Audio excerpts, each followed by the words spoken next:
j'ai une conviction vraiment profonde que peu importe ce qui m'arrive dans la vie, si je vis quelque chose de difficile, à n'importe quelle heure du jour ou de la nuit, si j'ai besoin de parler à quelqu'un, je peux appeler n'importe quel gars de mon groupe. Puis, ils vont m'accueillir. Ça, pour moi, c'est... j'en ai les larmes aux yeux à mentionner ça. Ce sentiment d'être accueilli, je suis pas seul au monde, c'est fort. Parce que je trouve ça...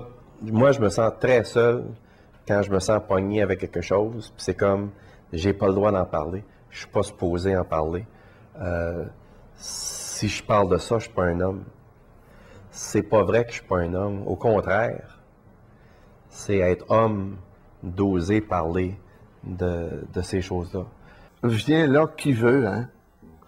Puis, dans ce sens-là, moi, je dis, bon, ben, viens voir, ou tu me connais, regarde ce que tu trouves que j'ai changé, ou est-ce que tu es confortable dans ta vie, là? Est-ce que tu es bien? Non, tu n'es pas heureux? Bon, ben, si tu n'es pas heureux, là, y a-tu moyen d'essayer quelque chose d'autre, là?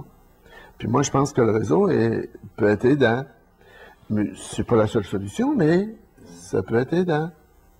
Parce que ça permet de te solidariser, d'aller voir d'autres gars, puis de te rendre compte, là, que ce que tu voyais comme étant un très, très gros problème, là, c'est pas si énorme que ça.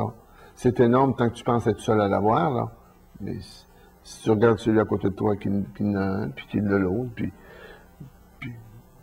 apprendre à se confronter, puis à se parler, puis à se vérifier, bon, ben, moi, je pense que c'est juste se donner un petit lieu, là, intéressant pour, je dirais, vivre un petit peu plus calmement, puis aller voir le malaise intérieur. Moi, avec ceux des autres. Oui, c'est ça, parce que dans le partage, c'est ça. Puis, dans l'expression aussi, de se donner un lieu pour le dire, des fois, juste à le dire, c'est suffisant. Hein, il y a des affaires, là. Le fait qu'on le dise à quelqu'un d'autre, puis c'est reçu, puis que déjà, c'est déjà mieux. Si je me permets pas d'en parler avec personne, on n'arrive pas à savoir ce que c'est. Moi, je compare ça à un presto. Hein, quand ça cuit et qu'il y a la pression, on n'est pas capable de l'ouvrir. Tu l'enlèves du feu, tu laisses la vapeur sortir. Quand tu as fini de siffler, là, tu es capable d'ouvrir le couvert, puis tu vois ce qu'il y a dedans. Et quand je parle dans mon groupe, je laisse sortir la pression, la tension, la tristesse, la colère, qui fait qu'à un moment donné, je suis capable d'ouvrir le presto, puis de voir ce qu'il y a à l'intérieur. Puis là, après ça, je suis capable d'aller voir les conjoints ou les gens avec qui je vis des choses, puis de dire, ben, sais-tu, il y a un routier qui est en train de brûler. J'ai un minimum de capacité de communication, au sens intellectuel du terme, au sens de quelqu'un qui a les mains sous le volant, puis quand il dit qu'il met un mot devant l'autre, il va les mettre dans le bon ordre. Puis ça va passer. Mais est-ce que vraiment, sur le plan profondément émotionnel, tout ce qui était profondément émotionnel est en accord avec les mots qui sont intelligents, qui sont bien reçus? Ça, c'est pas garanti.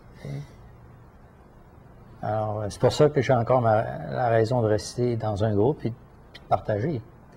La communication est bonne. Je dis pas que j'ai procédé d'une manière artificielle, mais on fait des efforts pour communiquer, et finalement, le fin fond de ma personne a encore du chemin à faire pour sortir vraiment, au-delà de bien choisir les mots pour... Il y a autre chose que les mots pour bien dire les choses. Oui, les mots, c'est pas tout. Le mot n'est pas la chose. Ça m'a permis de me libérer de mon agressivité familiale. J'en voulais un petit peu à la société parce que j'en voulais à mon père. J'étais pas capable de l'exprimer à mon père Et j'avais de la difficulté à l'exprimer correctement à la société, ce qui faisait que j'étais extrêmement difficile à vivre. J'étais perfectionniste, j'étais outrecuidant aussi, j'étais prétentieux, j'étais revendicateur, les adjectifs me manquent, mais j'étais rebelle, j'étais un peu tout ça. Et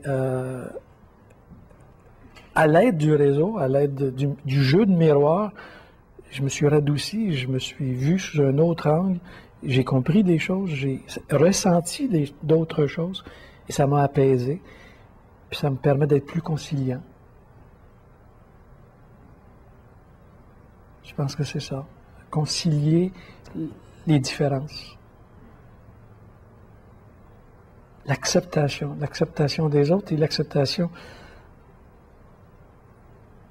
de ce que l'on veut pouvoir de soi.